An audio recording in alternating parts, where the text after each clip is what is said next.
Bienvenue, c'est Samir, on est sur TPMY. Aujourd'hui, on va revenir sur l'actualité du Maroc et plus précisément du roi du Maroc. Donc avec un article de l'Express sur Mohamed VI, sa vie cachée en France, dîner, balade avec des boxeurs et service secret. Donc vous allez comprendre un petit peu de ce qu'il en est, mais on va un peu contextualiser. Mais avant, j'aimerais aussi préciser une chose. Il faut vraiment, pour ceux qui ont de la famille au Maroc et des zones proches des zones sinistrées ou autres, de transmettre l'information qu'il y a un certain danger. Alors, il y a la problématique de l'hiver va arriver, donc il faut vraiment du soutien, et pas de l'argent, mais du soutien. Mais au-delà de ça, il faut faire attention, surtout pour les enfants, parce que tu as des enfants qui sont isolés et qui vont disparaître. Donc vraiment, il faut absolument... Alors, je sais très bien que les Marocains vont venir en masse me dire, t'as pas honte, tu dis n'importe quoi, désabonnez-vous, c'est n'importe quoi, machin. D'accord, vous êtes le plus beau pays du monde, d'accord. Il faut savoir que ce qui s'est passé en Syrie, Hem, quand il y a eu, des Syriens qui sont partis, il y a des milliers d'enfants qui ont disparu. Pareil pour l'Ukraine. Il y a des milliers et des milliers d'enfants qui ont disparu. Vous pensez bien que des prédateurs, ceux qui dirigent des réseaux, vont profiter de toute, zone où il y a des problématiques, où les gens la police marocaine n'a pas le temps c'est une catastrophe ce qui s'est passé, une catastrophe naturelle, ils ont pas le temps enfin, vous voyez ce que je veux dire? C'est le meilleur moment pour agir pour ces réseaux malsains.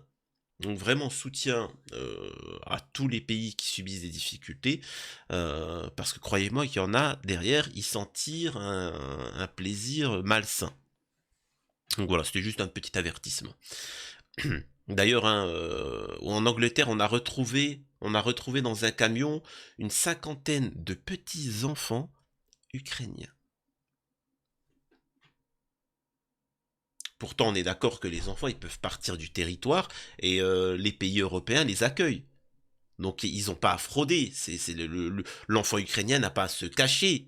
Au contraire, s'il se montre, il aura logement, enfin avec sa mère, il aura logement, nourri, bien, donc qu'est-ce qui foutait les 50 dans un... Faites très attention, s'il vous plaît. Pareil pour les Libyens. Bref. Donc voilà. Une fois qu'on a dit ça, qu'est-ce qu'il en est? Qu'est-ce qu'il en est du Maroc? Je vous avais dit que, personnellement, moi, je peux plus soutenir ce roi-là. Je pense qu'il est vraiment nauséabond, minable, et ça, c'est mon point de vue. Donc, il y en a qui apprécient le roi du Maroc. Grand bien vous fasse, ça c'est votre opinion, j'ai mon opinion. Maintenant, là on va parler un peu de géopolitique avant de lire l'article de l'Express sur le roi du Maroc. Vous allez me dire, comment ça se fait qu'avant on disait toujours du bien du Maroc et du truc, et qu'on ne disait pas du bien par exemple de l'Algérie. Pourtant il n'y a pas d'immigration clandestine algérienne. Je parle dans le pays algérienne.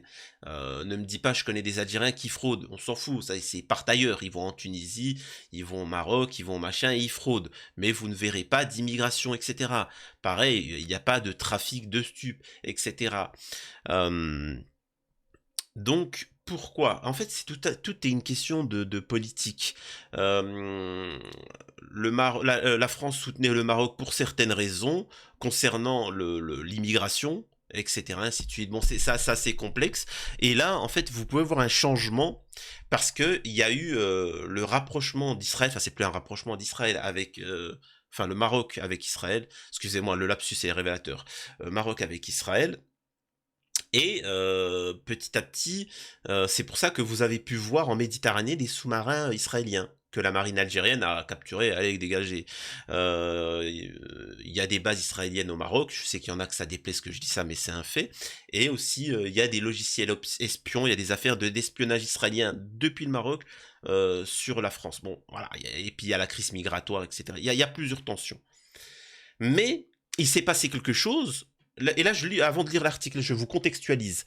Il s'est passé la Russie et l'Ukraine. Donc forcément, il n'y a plus de gaz en Europe. Ils ont décidé de boycotter le gaz russe. Donc sachez que c'est une catastrophe. L'année dernière, on a vidé tous nos stocks. C'est-à-dire qu'on avait des stocks, tout est vidé. Cet hiver-là serait catastrophique. Vraiment. Vous n'auriez plus le droit d'avoir du chauffage en France. Restait une et unique solution, l'Algérie. Tout le monde a réussi à avoir certains plans. L'Algérie avait dit qu'elle n'augmenterait pas sa capacité à produire du gaz, et on a pu voir beaucoup de rencontres de la part des présidents européens en Algérie, dont Macron. Et on a pu constater que à l'heure actuelle, l'Algérie a dit et fait, a augmenté x2 la production d'exportation pour la France. En résumé, vous pouvez voir des articles comme ça dans les médias, l'Algérie a sauvé la France. Si cet hiver, vous allez pouvoir vous chauffer, c'est parce que Macron a eu des accords avec l'Algérie. Alors cet accord-là, je vais vous le dire, c'est tout simple. C'est premièrement financièrement, quoi, finalement le pognon. Mais c'est pas tout, parce qu'ils sont pas obligés de leur vendre. C'est de pousser pour la reconnaissance du Sahara occidental. Une des colonies, hein, c'est le Maroc qui colonise le Sahara occidental.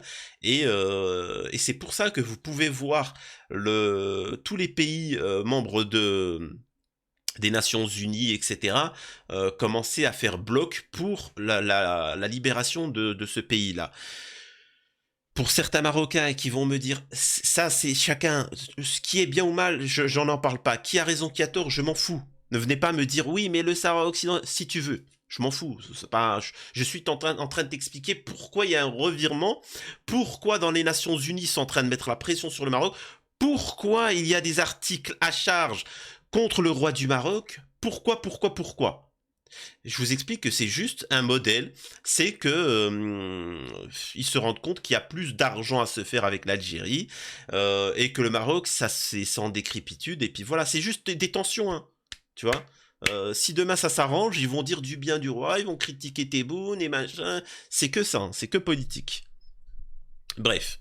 Et donc, certaines choses sortent. Là, on peut voir une attaque en règle sur le roi du Maroc. Et moi, je tiens, avant de lire l'article, et après j'y vais, j'en suis rendu à 7 minutes, je n'ai toujours pas lu l'article, c'est fou.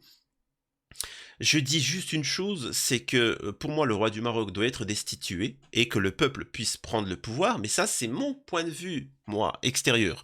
Je le souhaite de tout cœur que les Marocains puissent se soulever, même si c'est terrible pour eux. Sachez que pour eux, tu prends 5 ans de prison ferme si tu oses montrer les images du séisme. Vous remarquerez que sur les réseaux sociaux, vous ne trouvez pas ce genre d'images, c'est très rare, ou celles qui sont envoyées par le système. Parce que tous ceux qui le feront prennent 5 ans ferme. Donc voilà, je ne suis pas pour ceux qui poussent de l'extérieur à la révolte, je suis pour que ça se passe de l'intérieur, que ce soit le peuple qui décide et uniquement le peuple marocain, souverain. Mais bon bref, allez, on démarre. Mohamed VI, sa vie cachée en France, dîner, balade avec des boxeurs, service secret. Mohamed VI était à Paris depuis 8 jours quand le Haut Atlas convulsait. Guère une surprise tant le fils d'Hassan II, couronné en 99, pratique le règne en mode télétravail. En cet été finissant, il envisage de profiter de sa résidence gabonaise à Pointe-Denis. Un coup d'État ayant renversé son ami Ali Bongo, le voici en France, alors béni des températures quasi-africaines. Le souverain apprécie peu l'unité de lieu, une habitude si pérenne que ses résidences à l'étranger sont décorées comme ses demeures marocaines, et dotées d'une domesticité disponible 12 mois sur 12. Des petits palais, les mêmes en France, au Gabon et au Maroc, commente en chuchotant un conseiller retraité de la cour royale qui côtoie le monarque depuis son enfance. En 2017, Mohamed VI passe 45% de l'année loin de ses frontières. En 2018, quasiment la moitié. Cette année-là, outre son discret divorce, il subit une opération du cœur à l'hôpital Ambroise Paré à Neuilly. Au communiqué médical succèdent 2 photos guillerettes publiées par le rappeur Maître Gims. Un ami, roi en pleine forme, dit la première légende. Une seconde le montre flanqué du comique Jamel Debbouze, convalescence heureuse qui lui permet bientôt de dîner avec le judoka Teddy Riner, à la terrasse du restaurant de l'hôtel Coste. Un roi qui en France s'ébroue, s'affranchit, capable ainsi de pousser la porte du 17 de la rue des Rosiers, la minuscule boutique de Jonathan Optique, où la 5e fortune d'Afrique 10 fois plus fortunée que le roi d'Angleterre achète tout seul une paire de lunettes. chemise à rayures beige, gilet sans manches et selfie avec le commerçant Jonathan Alouche. Puis il repart. L'incognito du Marais se métamorphose dans ses ruelles, passant au pas, léger, dévissant avec le rabbin ultra-orthodoxe Israël Goldberg, se promenant chez Trudeau, Begnodo, dans les rayons de la Fnac, sauf quand, hélas, le sol sur lequel ses ancêtres règnent depuis 8 siècles s'écarte et il faut alors envoyer au Bourget 2 avions de l'armée pour l'y chercher. Des Boeing 747, un pour lui et sa garde rapprochée, l'autre pour le petit personnel. Les années de règne s'égrènent, l'économie du pays prospère, un TGV relie désormais Tanger à Casablanca, bientôt un autre mettra Marrakech à portée d'Agadir, et pourtant, ces absences s'additionnent. Alors, ce qui vient être dit dans l'article L'Express, je précise que ça c'est l'article Express, hein. C'est pas n'importe quel journal. C'est qu'en résumé, ils sont en train de traiter le roi du Maroc voilà, tu vois, vous avez compris. Et c'est chaud. Alors, on le sait, hein, on le sait tous, mais le fait que les journaux, d'un seul coup, commencent... Il y a plein d'articles là qui tombent sur le roi du Maroc. Et encore une fois, tout ça est politique. Je ne parle pas de ce qui est bien ou mal, je vous dis que tout est politique. Si demain on a des bonnes relations avec le Maroc, vous verrez des articles qui sont corrects. Si on en a des mauvaises, on va sortir les doses. C'est tout le temps comme ça. Et c'est là où ça vous montre que les journaux, les médias et tout ce que vous voulez sont à la solde du système et du gouvernement. Tiens. Bref. En 2019, il n'assiste pas à la cérémonie commémorant l'anniversaire de la Marche verte qui permit en 1975 à son père de prendre le contrôle d'une partie du Sahara occidental, donc on appelle ça une colonisation, mais bon, y dépêchant les frères Abou Bakr et Othman Azaitar, repris de justice, né en Allemagne et champion de MMA, devenu avec leur troisième frère Omar, ses amis depuis le printemps 2018. En tête de cortège, la paire aux biceps saillants salue la rangée de hauts fonctionnaires. 2020, nouvelle opération du cœur, cette fois à Rabat, puis l'achat d'un hôtel particulier avenue Émile Deschanel à Paris. Enfin, une adresse pour se rapprocher de ses 2 sœurs et de sa mère parisienne. Également, une acquisition attendue depuis que 10 ans auparavant. Il vendit son hôtel particulier voisin au musée Rodin. La nouvelle résidence prestigieuse Allure, 83 millions d'euros, dit-on. Une piscine, un spa, terrasse de 200 mètres carrés et jardin ouvrant sur la tour Eiffel. L'Instagram des frères Azaitar donne d'ailleurs à voir des selfies pris devant la Dame de Fer. Hormis des vacances gabonaises, la prise du Covid le retient à Rabat. Mais dès le virus jugulé, le revoici dans sa demeure du Champ de Mars, qu'il préfère désormais à ses palaces, où il est longtemps descendu avec ses conseillers, le Ritz, le parc Yacht ou le Crillon, où enfant déjà il pédalait en tricycle dans les couloirs. Entrevue avec Jack Lang, Dati et Sarkozy. L'attachement à notre capitale remonte-t-il à ses jeunes années? À sa première apparition publique en 1974, obsèque de Georges Pompidou à Notre-Dame, dans les rangs recueillis, mains croisées et visage de cire, le petit prince âgé de 10 ans, accompagné par Michel Jobert, ministre des Affaires étrangères, étrenne à l'âge des Marel et des Scooby-Doo une vie d'immobilité glacée, d'inclinaison contrainte et de fortune immense. 5,7 milliards de dollars selon le magazine Forbes. Et après, ça fait un appel aux dons pour la petite population pour soutenir le Maroc, alors qu'il est milliardaire, multimilliardaire. Désormais, ce jeune sexagénaire, il est né le 21 août 63, le souverain au cœur malade peut ici vivre ce qui ne saurait s'accorder en son royaume. Paris, la ville des échappées, des intimités, des légèretés, des déjeuners au palace, la réserve, course chez Alia. Peu de dîners obligés, aucun officiel, jamais un diplomate ou un ministre, parfois un échange avec le politologue Rachid Benzine, et toujours un moment avec ses amis, le couple Sarkozy, Rachida Dati, Jack Lang, Zemmour et compagnie. Alors, je fais une petite parenthèse au-delà de ça. Ce qu'il faut savoir, c'est que être un dirigeant, alors pas Macron, tout ça, parce que c'est de la merde, mais être un dirigeant, quelqu'un qui dirige le pays, quelqu'un de connu ou autre, c'est pas facile. Hein. C'est vraiment pas facile. On a une charge qui est lourde. Alors que quand on l'a décidé et que c'est pour un temps, ça va. Mais quand on est né et que c'est à vie, croyez-moi, la vie n'est pas facile. Alors, toute proportion gardée, le mec il est multimilliardaire, bien sûr, bien évidemment, voilà, mais voilà, bref. Promenade anonyme encadrée d'une dizaine de gardes du corps en civil, rêvant d'une vie où il serait Mohamed Alaoui, le nom sur son passeport, utilisé par les éditions Nathan pour publier sa thèse de droit public, soutenue en 94 à Nice. À 3 reprises, on vit marchant à son côté le vice-roi Fouad Ali El-Hima, comme si Rabat régnait depuis la place Vendôme. Et puis son style vestimentaire très singulier, affranchi, voyant, comme s'il voulait que chacun mesure combien il se fichait des contraintes héritées. Chemise, costume chamarré Patéo, du nom du styliste burkinabé Patéo Ouedraogo, je pense, excusez-moi, le roi de la sape, comme le décrit la presse marocaine, apprécie ses tenues. Comme il goûte la compagnie de ces saltimbanques, footballeurs, rappeurs, qui flambent leur vie et lâchent la bride à leur bon plaisir. Il est swag, comme diraient certains. Le roi parle peu, c'est son tempérament, mais il agit. Le loue l'écrivain marocain Tahar Ben Jelloun, le Goncourt 87, lui adresse ses livres conservant les lettres manuscrites que le royal récipiendaire lui retourne. Quand l'auteur, également artiste peintre, expose galerie du Grand Passage, un conseiller du roi choisit 6 tableaux et le lendemain, un colonel de l'armée marocaine débarque en camionnette pour les embarquer. Mohamed VI sait prendre soin de ses sujets exilés, tout comme il cajole les célébrités françaises amoureuses des douceurs de Marrakech. Alors c'est quoi des douceurs de Marrakech? Quand les travaux perturbent ainsi la tranquillité embaumée de jasmin d'un illustre Gaulois, celui-ci reçoit caché faisant foi une malle de soierie. Ouais, le mec qui a écrit l'article, il a décidé de faire un poème. Mésentente avec Macron. En août 2022, patatras, les réseaux sociaux diffusent une vidéo du monarque, chemise bleue délavée, chancelant dans une rue de Paris. Des médias pro-algériens évoquent une ivresse. Et Rabat reproche à Paris de ne pas avoir empêché la diffusion.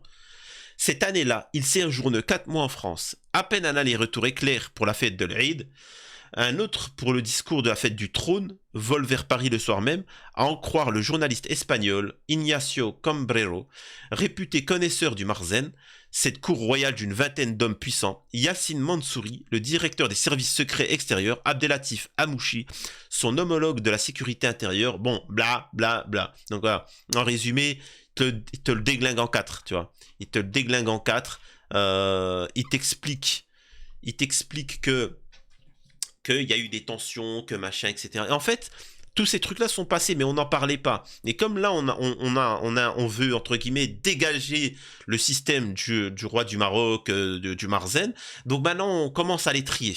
On commence à sortir les dossiers. Tout ça, c'est politique. Et là, je le répète, cette phrase-là, je vous le dis, là, parce que je te parle pas de l'immigration marocaine, parce que j'ai échangé pas mal avec la diaspora marocaine qui ne savent pas ce que c'est de vivre au Maroc. Il y a vraiment un décalage. Et c'est mon point de vue. On verra si j'ai tort. Peut-être c'est vous qui avez raison. Je pense sincèrement qu'il y aura un coup d'État. Et que le roi du Maroc le système monarchique va être ébranlé et remplacé. Je sais pas de quelle manière. Je sais juste une chose, c'est que ce régime-là ne se laissera pas faire. Elle utilisera tous les moyens pour se défendre. Et vous allez voir. Et tout le système sioniste va tout faire pour le protéger. C'est pour ça que vous pouvez voir qu'Éric Zemmour, tous les pro-sionistes soutiennent ce roi-là, et ainsi de suite. Vous pouvez voir tout plein de vidéos où la majeure partie du peuple marocain ne soutiennent pas cette normalisation avec Israël, ça on n'en déplaise pas, et vous verrez beaucoup de gens, d'agents du système du roi du Maroc me tomber dessus et tomber sur tout le monde en disant « c'est l'Algérie, l'Express appartient à l'Algérie maintenant ». Ou, ouais, mais ça n'a strictement rien à voir. On est juste en train de dire que le peuple marocain, moi je le pense, du plus profond de mon cœur, va se révolter. Pendant que vous allez soutenir le roi. Moi, ce que j'espère, juste une chose, c'est que premièrement, ça se passe uniquement avec le peuple marocain. Il ne faut pas qu'il y ait d'intervention extérieure. Et de deux, qu'il n'y ait aucun dégât. Que ça se fasse idéalement politiquement. Après, si ça se fait pas, ça se fait pas. Hein, je vais pas me tomber dessus. Mais si ça se fait, il faut absolument que ça se fasse politiquement et pas de manière violente. Il y a suffisamment de drames et je suis contre le fait que des frères... Enfin bon, bref. C'était tout, hein, c'était pour vous parler un peu de l'actualité au Maroc. Prenez soin de vous, à la prochaine, c'était Samir TPMY.